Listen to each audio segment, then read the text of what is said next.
Hello students, welcome है आपका आज की हमारी इस करंट अफेयर की क्लास में। आज की करंट अफेयर की क्लास आपके लिए बहुत इंपॉर्टेंट होने वाली है। यकीन मानिए, आप फ्यूचर में जितने भी एग्ज़ाम देने वाले हैं और जिस एग्ज़ाम में करंट अफेयर आता उन सभी के लिए ये क्लास बहुत इंपॉर्टेंट होगी। क्लास को बहुत ही सावधानीपूर्वक लास्ट तक देखना है। यकीन मानिए कि आपके एग्ज़ाम के पॉइंट ऑफ व्यू से बहुत इंपॉर्टेंट सवाल होने वाले हैं। ठीक है, क्लास आपकी डेली होती है और इस क्लास की पीडीएफ के लिए आपको डिस्क्रिप्शन में टेलीग्राम लिंक दिया हुआ है, जा करके ज्वाइन कर लेंगे। वहाँ पे आपको इस क्लास का पीडीएफ भी मिल जाएगा।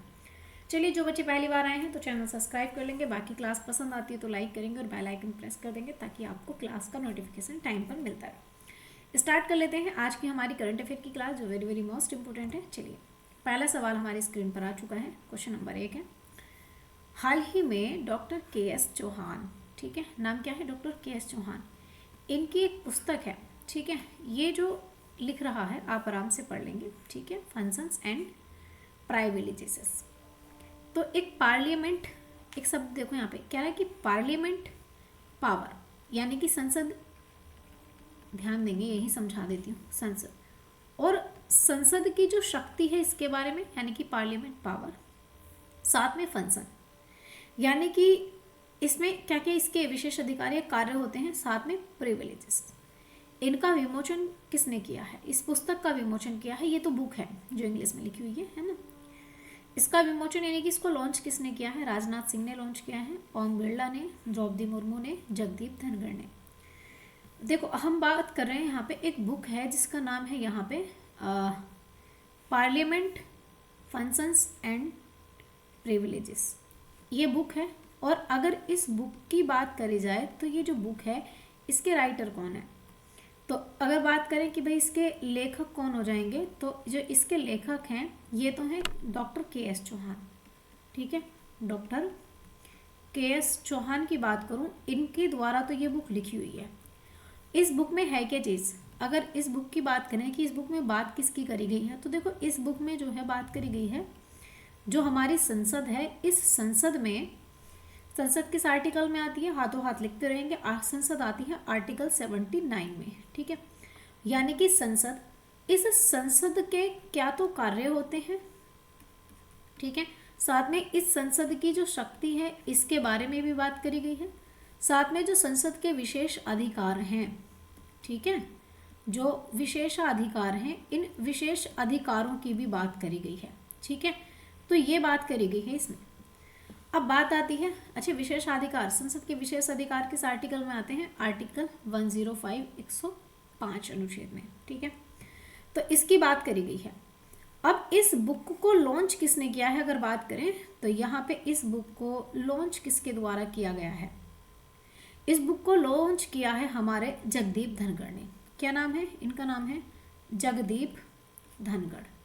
अब मुझे ये बताओ, जगदीप धनखड़ जो हैं, इन जगदीप धनखड़ के द्वारा इस बुक को लॉन्च किया गया है। जगदीप धनखड़ कौन है? किस पद पर हैं वर्तमान में? ये हैं हमारे उपराष्ट्रपति। कौन है? ये हैं हमारे उपराष्ट्रपति। इनके द्वारा इस बुक को लॉन्च किया गया है, जो कौन सी है यहाँ पे? आंसर हो जाएगा ऑप्शन डी, यानी कि इनके द्वारा parliament power functions and privileges book है। और ये डॉक्टर के.एस. चौहान के द्वारा लिखी हुई बुक है और इसको लॉन्च जो किया है, यानी कि इसका विमोचन किया है उपराष्ट्रपति के द्वारा, ठीक है। तो यहाँ पर आप देखेंगे ये है बीच में हमारे उपराष्ट्रपति और इनके हाथ में ये बुक है, ठीक है। अब वैसे तो देखो सभी लोग हैं, लेकिन लॉन्च किसने करी है? ये हमारे जो वाइस प्रेसिडेंट हैं, इनके द्वारा इस बुक को लॉन्च किया गया है। सवाल इंपॉर्टेंट है, कभी भी बन सकता है, ध्यान रखेंगे। चलिए, अगला सवाल है सवाल नंबर 2। क्वेश्चन नंबर 2 है कि हाल ही में प्रधानमंत्री कृषि सिंचाई योजना के तहत 56 नई वाटर शेड विकास परियोजनाएं हैं, इनको स्वीकृति किसने दी है? शहरी विकास मंत्रालय ने दी है, पर्यावरण वन और जलवायु परिवहन मंत्रालय ने दी है, या ग्रामीण विकास मंत्रालय ने दी है, या कृषि एवं किसान कल्याण मंत्रालय ने दी है। चलिए, इस सवाल को मैं आपको समझाऊं, थोड़ा सा यहाँ पे स्पेस कम है। अगला, ओफो, चलिए कोई नहीं, यही समझाती हूँ। देखो, पहली बात तो प्रधानमंत्री किसाई सिंचाई योजना है ना। जो प्रधानमंत्री किसाई सिंचाई योजना, कृषि सिंचाई योजना है, इसमें 56 नई वाटर शेड विकास परियोजनाएं रखनी है, ठीक है। तो जो हमारी प्रधानमंत्री कृषि सिंचाई योजना के बारे में बात करें, तो दूसरी बात यहाँ पे अगर इसको स्वीकृति किसने दी है, इसको जो स्वीकृति दी है ये दी है ग्रामीण विकास मंत्रालय ने। किसने दी है?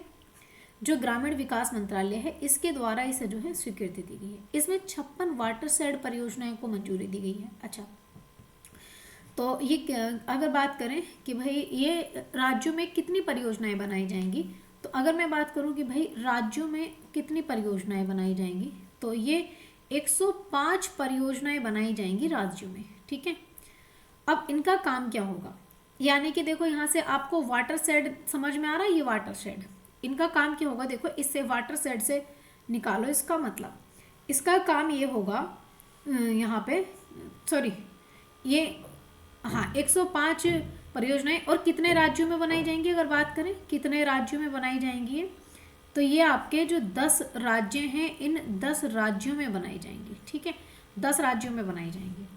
कौन कौन से राज्य होंगे, कई बार पूछ लेगा कि यहाँ पे इनमें से कौन सा एक ऐसा स्टेट है जिसमें 56 नई वाटर सेट विकास परियोजनाएं बनाई। ये 56 होना चाहिए था, मैंने गलत लिख दिया, माफ़ कीजिएगा। हाँ, तो अगर मैं बात करूं तो 10 राज्य इसमें कौन कौन से होने वाले हैं, देखिए एक होगा आपके सामने मध्य प्रदेश, और साथ में जो राजस्थान है, राजस्थान में बनाई जाएगी, और कर्नाटक में बनाई जाएगी, जो कर्नाटक स्टेट है कर्नाटक में, और साथ में उड़ीसा में भी बनाई जाएगी ये परियोजना। ठीक है, 10 राज्यों में बनाई जाएंगी 56 परियोजनाएं उड़ीसा में, और साथ में आपका जो तमिलनाडु है तमिलनाडु में बनाई जाएगी, और इसके बाद में तमिलनाडु है हिमाचल प्रदेश में बनाई जाएगी, है ना, और इसके साथ में जो नागालैंड है इसकी बात करें नागालैंड, और साथ में सिक्किम। तो कितने स्टेट हो गए, 10 स्टेट हो गए हैं। इनमें 10 के 10 स्टेट में ये 56 परियोजनाएं स्थापित की जाएंगी, बनाई जाएंगी, है ना। अब देखो अगर बात करें कि भाई ये काम क्या करेगी, तो जो वर्षा का जल है इसको संचित करेगी, मतलब टोटली काम क्या करना है, वाटर शेड परियोजनाएं हैं, तो भाई काम क्या करेगी, पानी से संबंधित होगी। यहाँ पे देखते हैं कि इस परियोजना का काम क्या होगा, उधर स्पेस कम है, यहाँ देखो काम क्या होगा। सबसे पहली बात तो भाई जितना भी वर्षा का जल होगा इस वर्षा के जल को संचित करेगी। ठीक है, वर्षा के जल को संचित करेगी। ठीक है, और होगा कि जब वर्षा का जल संचित करेंगे तो देखो साथ में इससे जो फसल उत्पादन है वो बढ़ेगा। वर्षा के जल को फसलों में छोड़ देंगे, मतलब इससे क्या होगा, जो फसल है यानी कि जो फसलों का उत्पादन हो रहा है इस फसलों के उत्पादन में बढ़ोतरी होगी। ठीक है, बढ़ोतरी होगी।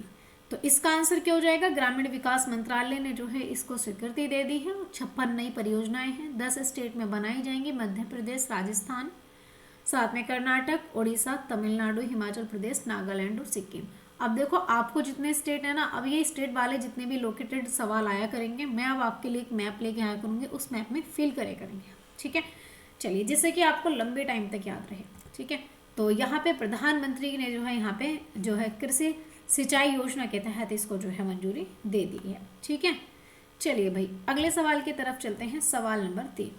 सवाल नंबर 3 है कि हाल ही में ICAR इसने जो है NBAGR यानी कि अगर बात करें NBGR राष्ट्रीय पशु अनुवांशिक संस्थान ब्यूरो है ये। ठीक है, ये इसकी फुल फॉर्म हो जाएगी। तो ये हरियाणा से स्वदेशी नस्ल की एक मान्यता प्राप्त करने वाली एक गड्डी जो है कुत्ता, इस कुत्ते का संबंध किससे हो जाएगा, ये राजस्थान से हो जाएगा, हिमाचल प्रदेश से, गुजरात से, मध्य प्रदेश से। देखो हम जो बात कर रहे हैं, हम बात कर रहे हैं ICAR NBGR की। ठीक है, यानी कि जो ICAR NBAGR है, अगर इसकी बात करें तो ये है क्या चीज़, ये है आप देखेंगे ये है राष्ट्रीय पशु अनुवांशिक संस्थान ब्यूरो, है ना, राष्ट्रीय पशु अनुवांशिक संस्थान ब्यूरो है। इसकी बात करें इस ब्यूरो की, तो इसने जो है हाल फिलहाल में देखो एक नस्ल जो है यहाँ पे हरियाणा से बनी हुई नस्ल है। तो एक नस्ल है इससे संबंधित, जिस एक नस्ल की बात कर रहे हैं, ये जो नस्ल होगी, ये जो नस्ल होगी, इस नस्ल की बात करें तो ये गड्डी कुत्ते की नस्ल है, एक गड्डी नस्ल है यानी कि कुत्ते की नस्ल है ये जिसकी हम बात कर रहे हैं। अब ये जो नस्ल है ये किसकी द्वारा बनाएगी नस्ल, यानी कि किसकी स्वदेशी नस्ल हो जाएगी, तो ये स्वदेशी नस्ल है आपकी हरियाणा की। किसकी हो जाएगी, ये नस्ल है आपकी हरियाणा की, और हरियाणा में भी कहाँ की, तो हरियाणा के करनाल की, ठीक है, करनाल की नस्ल हो जाएगी। अब इस नस्ल की बात करें तो भाई इस नस्ल को जो है इसको दिया जा रहा है, किससे संबंध हो जाएगा, तो ये दिया जा रहा है हिमाचल प्रदेश को, है ना। तो इस नस्ल की बात करें तो ये इसका संबंध हो जाएगा हिमाचल प्रदेश से, ठीक है, हिमाचल प्रदेश से। तो आंसर क्या हो जाएगा, यहाँ पे सही आंसर हो जाएगा ऑप्शन बी, बिल्कुल हमारा सही आंसर हो जाएगा, ठीक है। चलिए तो आप ये देख रहे हो, ये है, आप देखेंगे ये वाली नस्ल है हमारी जो गड्डी कुत्ता है, ठीक है, बड़े बाल होते हैं थोड़े से इसके, बिल्कुल। अगला सवाल है सवाल नंबर 4। सवाल नंबर 4 है कि मवेशियों से संबंधी कनुम्मा फेस्टिवल, कनुम्मा महोत्सव कहाँ प्रारंभ होता है। ये अरुणाचल प्रदेश में होता है, ओडिशा में होता है, तमिलनाडु में या तेलंगाना में। पहली बात देखो बताएंगे आप, यहाँ पे एक फेस्टिवल है जिसका नाम है कनुम्मा, ठीक है, यहाँ पे कनुम्मा फेस्टिवल है। और इस त्योहार की अगर मैं बात करूँ तो ये जो त्योहार है, ये त्योहार कहाँ सेलिब्रेट किया जाता है। सबसे पहली बात तो भाई ये कहाँ सेलिब्रेट होता है, तो इसको जो मनाया जाता है इसको तेलंगाना के लोग मनाते हैं, ठीक है। तेलंगाना की बात करी जाए तो तेलंगाना के लोग ये कनुम्मा त्योहार को मनाते हैं।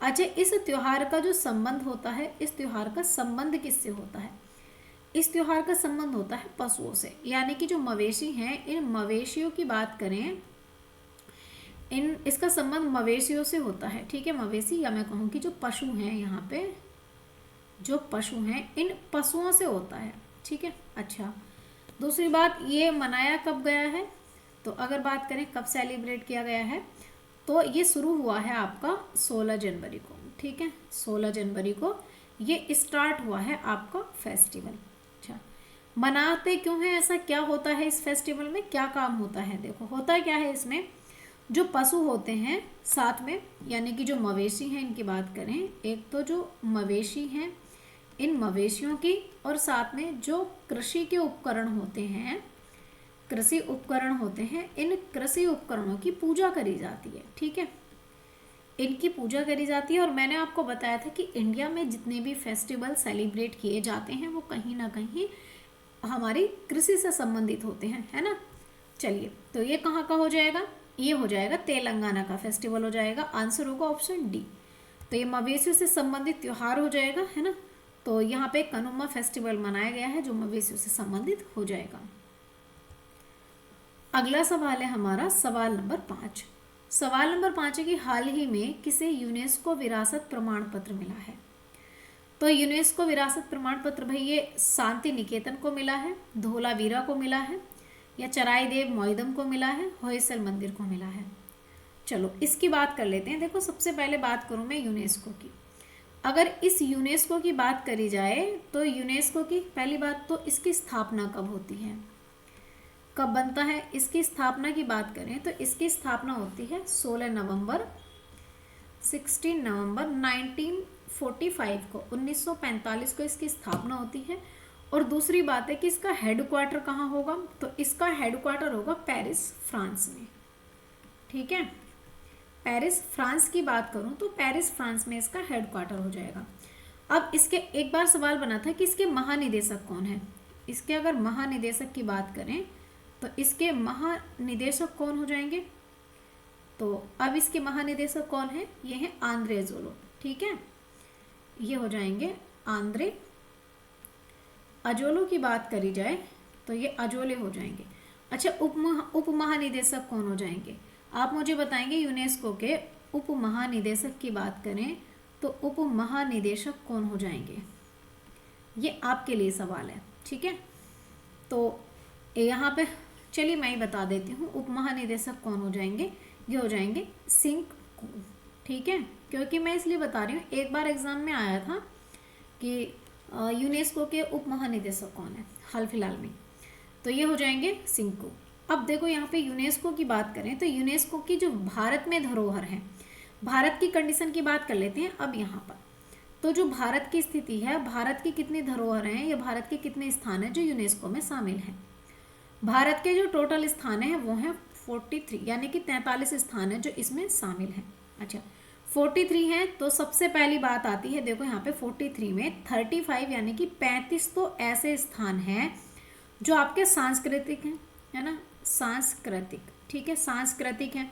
अच्छा, इसके बाद में दूसरी बात करी जाए तो 7 ऐसे स्थान हैं यहाँ पर जो कैसे हैं, प्राकृतिक हैं, ठीक है, नेचुरल हैं। तो प्राकृतिक कितने हैं, ये हैं 7, और सांस्कृतिक कितने हैं, ये हैं 35। और एक ऐसा भी है यहाँ पे जो मिश्रित है, ठीक है, जो मिश्रित है, और ये कौन सा है, कंचनजंगा है, आप मुझे बताएंगे मिश्रित, ठीक है।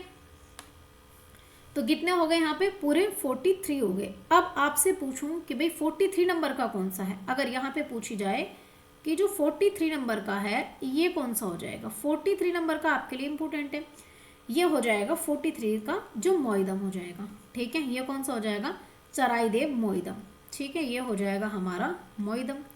अगर इस मोइदम की बात करी जाए तो चलिए मोइदम की बात करते हैं हम, यहाँ पर ध्यान दो थोड़ा सा, यहाँ पे इसका आंसर हो जाएगा चराई मोइदम, ठीक है, हाँ आंसर हो गया इसका, ऑप्शन सी बिल्कुल सही आंसर हो गया, चराई मोइदम। इस चराई मोइदम की बात करूँ ना मैं, तो सबसे पहली बात तो ये है क्या, ये अहोम राजवंश से संबंध रखता है। इसका संबंध जो होगा, हिस्टोरिकल संबंध की बात करें तो जो अहोम राजवंश था, असम का अहोम राजवंश, इस राजवंश की बात करें तो इस अहोम राजवंश का क्या है, ये यहाँ पे इसको मैं कह सकती हूँ कि यहाँ पे अहोम राजवंश के जो दफन टीले हैं ना, ये दफन टीले हैं इसमें बने हुए, ठीक है। अब इसके दफन टीले, या फिर मैं कह सकती हूँ अहोम राजवंश का आत्माओं का घर इसको कहा जा सकता है, ठीक है, आत्माओं का घर कह सकते हैं इसको, है ना। हाँ, तो ये है कहाँ पर, तो ये हो जाएगा आपका असम में, कहाँ पे हो जाएगा, ये है आपका असम में, ठीक है। चलिए, अच्छा एक बात बताओ कि यहाँ पे यूनेस्को की 46वीं बैठक कहाँ पर हुई है। अगर मैं कहूँ, बात करूँ कि जो यूनेस्को की 46 नंबर की बैठक है, ये 46 नंबर की बैठक कहाँ पर हुई है, तो ये कहाँ पर हुई है, ये हुई है नई दिल्ली में, ठीक है, नई दिल्ली में। कहाँ हुई है, ये बैठक हुई है नई दिल्ली में, ये आपको ध्यान रखना है। इस सवाल, इसको स्टार मार्क कर लेना, क्योंकि ये सवाल आपके लिए बहुत इंपॉर्टेंट है। ये नहीं हो सकता है कि चराई मोइदम पूछे, बाकी और चीज़ें भी आपसे पूछ सकता है, तो इसीलिए आपको पूरा डेटा रखना है, ठीक है। चलिए, तो भाई यूनेस्को ने जो है यहाँ पे प्रमाण दे दिया है किसको, अहोम मोइदम को। और ये देख रहे हो कि जो मृत, यहाँ पे जो आत्माओं का टीला है, मैं कहूँगी जो अहोम राजवंश के दफन टीले हैं वो हैं ये, ठीक है। चलिए, अच्छा ये जो यूनेस्को है ऐसे करके मतलब ये प्रमाण क्यों देती है, ये बताओ मुझे, प्रमाण क्यों देती है। ये प्रमाण ना इसलिए देती है ताकि जैसे चराईदेव मोइदम है, तो यूनेस्को अब इसके लिए कहती है कि भाई गारंटी लेंगे हम, और इसमें हम प्रोटेक्ट करने के लिए पूरे तरीके से काम करेंगे, इसको संरक्षित रखा जाएगा, है ना, ऐतिहासिक स्थल को, चलिए सुरक्षित रखा जाएगा, इसके लिए काम करेगा। चलिए अगला सवाल है सवाल नंबर 6, क्वेश्चन नंबर 6 है, कह रहा कि हाल ही में लार्सन एंड ट्रूडो शिपयार्ड ने भारतीय नौसेना के दूसरे बहुउद्देशीय पोत यानी कि उत्कर्ष को कहाँ लॉन्च किया है, ये उत्कर्ष हो जाएगा बस, ठीक है। इसको कहाँ लॉन्च किया है, कोलकाता में लॉन्च किया है, चेन्नई में, कोच्चि में, या फिर मुंबई में।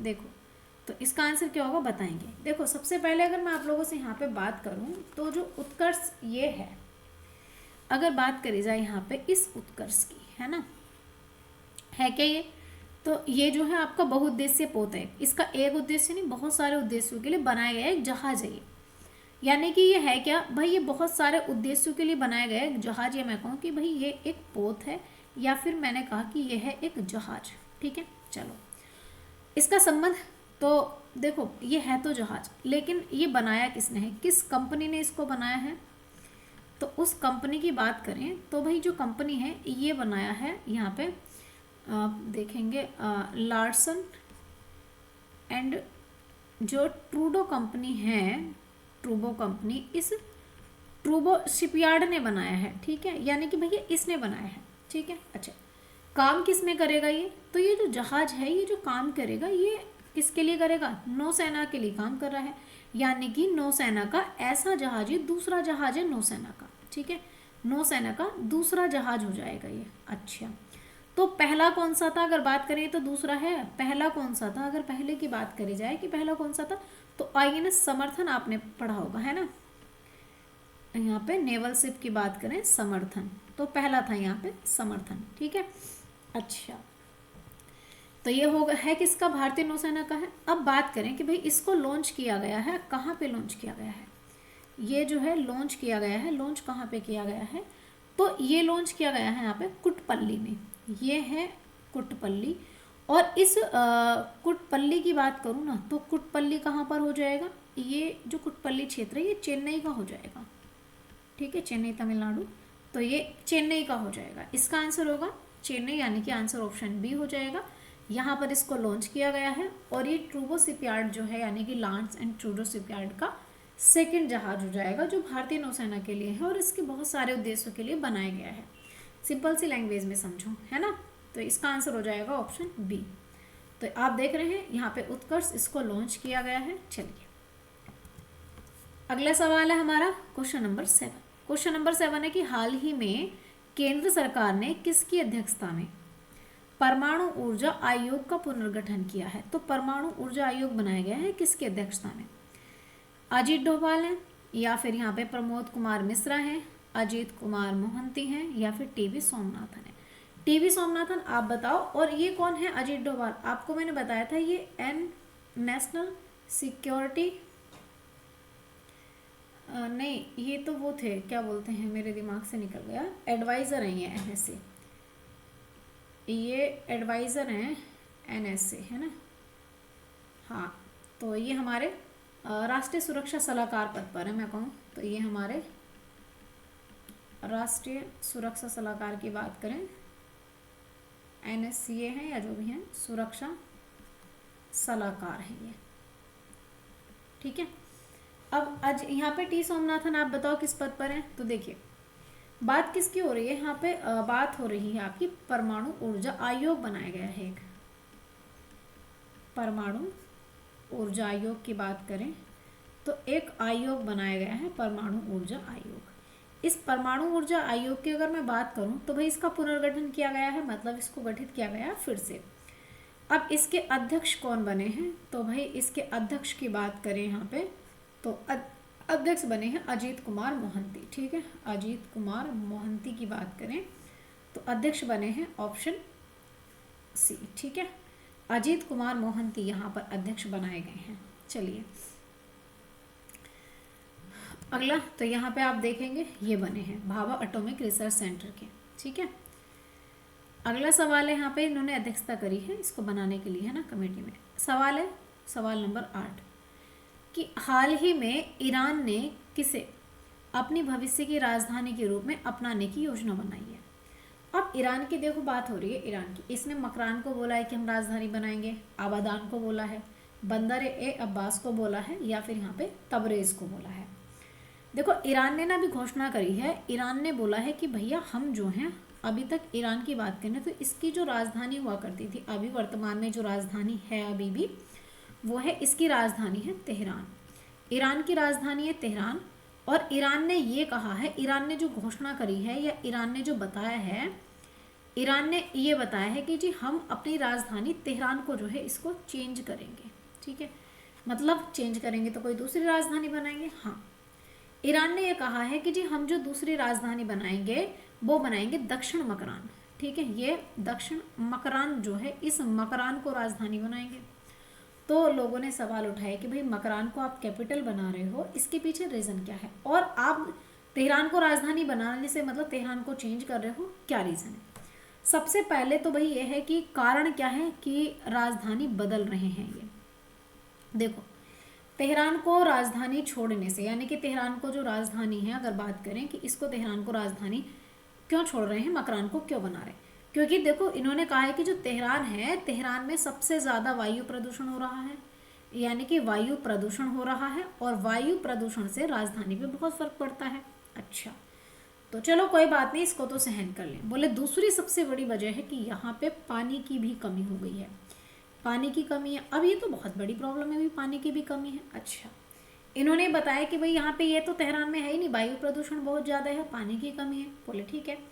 बोले तीसरी बात यह है कि जो मकरान है ना, हम मकरान को राजधानी क्यों बना रहे हैं, इसकी मकरान के रीज़न बताया है कि तीसरी बात यह है कि जो मकरान है ना, मकरान का जो तट है, ठीक है, अगर मकरान की बात करें तो जो मकरान का तट है इसकी बात करें तो ये चाबहार बंदरगाह का तट है, ठीक है, इसको जोड़ता है, जो चाबहार पोर्ट है इससे इसको जोड़ता है। अब चाबहार पोर्ट से जोड़ता है, इसका मतलब है कि इनको जो है जो मतलब मैं कहूँ कि एक तरीके से व्यापार है उससे समर्थन मिल जाएगा, है ना। तो इसने कहा है कि जो मकरान है ना, इसकी जो स्थिति है ये हमारे लिए बहुत महत्वपूर्ण है, यानी कि मकरान की स्थिति की बात करें तो ये महत्वपूर्ण है, इसलिए हम जो है यहाँ पे क्या कर रहे हैं, राजधानी चेंज कर सकते हैं। तो ये मकरान को राजधानी बनाएगा, तेहरान को हटा करके, ईरान तेहरान को हटा करके मकरान राजधानी बनाने की बात कर रहा है, ठीक है। चलिए बस क्वेश्चन समझ में आया होगा आपको। चलिए भाई ये स्थिति है वहाँ की, बिल्कुल। अगला सवाल है सवाल नंबर 9। क्वेश्चन नंबर 9 है कि हाल ही में महिला अंतर्राष्ट्रीय वनडे में, इंटरनेशनल की बात हो रही है और वनडे मैच की, इसमें 70 गेंदों में देश के लिए सबसे तेज शतक लगाने वाली उपलब्धि हासिल करी है। तो ये कौन सी वीमेन है? स्मृति मंधाना है, हरमनप्रीत कौर है, या फिर यहाँ पे शेफाली वर्मा है, या फिर यहाँ पे प्रतीका रावल है। चलिए इनकी बात कर लेते हैं। देखो सबसे तेज शतक लगाने वाली महिला की बात कर रहे हैं वनडे के इतिहास में, ठीक है।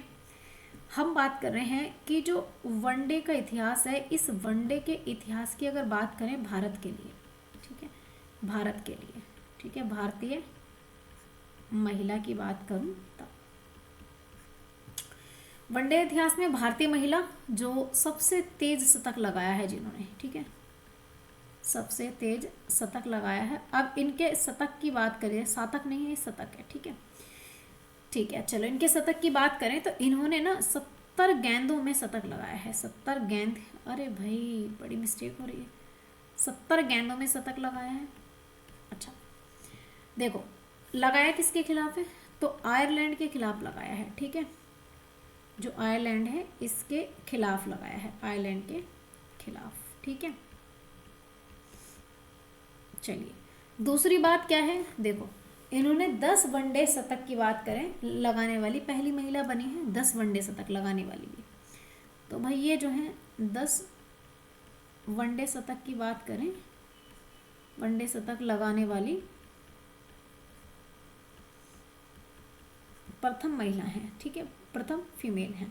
अच्छा भारत में सर्वोच्च स्कोर इनका रहा है, अगर बात करें तो जो भारत में अगर आपसे पूछें तो इनका सर्वोच्च स्कोर रहा है। अब सर्वोच्च स्कोर कितना रहा है, तो इनका जो है 435 रन का स्कोर रहा है, ठीक है।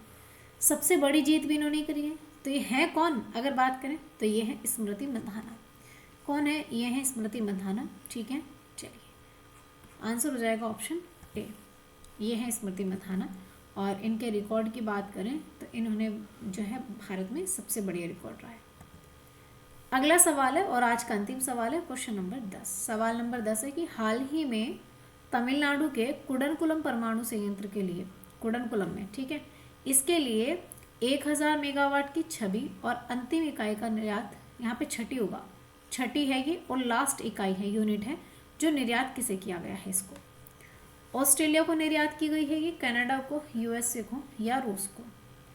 देखो कुडनकुलम है आपका एक परमाणु संयंत्र है, हम बात कर रहे हैं, एक है परमाणु संयंत्र की बात करूं तो ये परमाणु संयंत्र है और ये है कौन सा, ये है कुडनकुलम, ठीक है, कुडनकुलम, और ये हो जाएगा आपका तमिलनाडु में, ठीक है, तमिलनाडु का है कुडनकुलम परमाणु संयंत्र है, ठीक है। ये बनाया किसके सहयोग से गया था, अगर इसकी बात करें तो यहाँ पे जो सहयोग दिया था ये 2 राष्ट्रों के सहयोग से, एक तो भारत और साथ में है आपका रूस, ठीक है। दूसरी बात देखो इसकी बात करें तो इसने जो है यहाँ पे आप देखेंगे कि इसने जो है अपनी एक छठी इकाई स्थापित करी है, ठीक है, इसने अपनी एक यूनिट लगाई है और ये जो यूनिट है ये इसकी 6 यूनिट है, इसको जो है इसने निर्यात करा है, ठीक है, और ये लास्ट यूनिट है इसके लिए, ये लास्ट यूनिट भी हो जाएगी, ठीक है। अब इसका निर्यात किया गया है, इसको दिया गया है, बेचा गया है। तो भाई इस यूनिट को, इसकी क्षमता कितनी है इस यूनिट की, तो इन्होंने भैया क्षमता कितनी है, 1000 मेगावाट की जो है इसकी क्षमता हो जाएगी। अब इस यूनिट का जो निर्यात किया गया है, ये निर्यात किसे किया गया है, इस यूनिट का निर्यात किया गया है, एक रोसोटॉम कंपनी है, ठीक है। अब रोसो से समझ आ रहा है कौन सी किस देश की होगी, रोसोटॉम कंपनी। ये कंपनी है और ये कंपनी कहाँ की है, ये कंपनी है रूस की, इसको इसे निर्यात किया गया है, ठीक है। तो अच्छा एक बात बताओ, ये जो इसकी पहली यूनिट जो लगी थी, इसकी पहली यूनिट कब लगी थी? अगर इसकी फर्स्ट यूनिट की बात करें कि इसकी फर्स्ट यूनिट कब लगी थी, ये लगी थी 1988 में, पता है आपको? हाँ, तो ये किसको भाई बेची जा रही, निर्यात की जा रही है? ये रोसोटॉम कंपनी रूस की हो जाएगी। आंसर हो जाएगा ऑप्शन डी, बिल्कुल करेक्ट आंसर हो जाएगा, ठीक है। ऑप्शन डी बिल्कुल सही आंसर हो जाएगा, ठीक है। तो चलिए ध्यान रखेंगे, ये है आप देखेंगे यहाँ पे यूनिट इसके लिए, तो थोड़ा सा ध्यान रखेंगे। और हाँ, जो बच्चे पीडीएफ चाहते हैं, मैंने टेलीग्राम लिंक बता दिया है, डिस्क्रिप्शन में है, जा करके ज्वाइन कर लेंगे। पीडीएफ आपको टाइम पर मिल जाएगी, क्लास के आधा घंटा 1 घंटे बाद में मिल जाएगी, ठीक है। तो आज के लिए इतना ही रखते हैं। Thank you for watching guys. ख्याल रखिए, हंसते रहिए, मुस्कुराते रहिए और अपने जो आपका ड्रीम है उसको अचीव करने में अपनी पूरी मेहनत लगा दीजिए, जितना आप कर सकते हैं, जितना जिस हद को भी पार करके आप कर सकते हैं उतनी मेहनत आप लगाइए, ठीक है। चलिए, thank you for watching guys, thank you so much.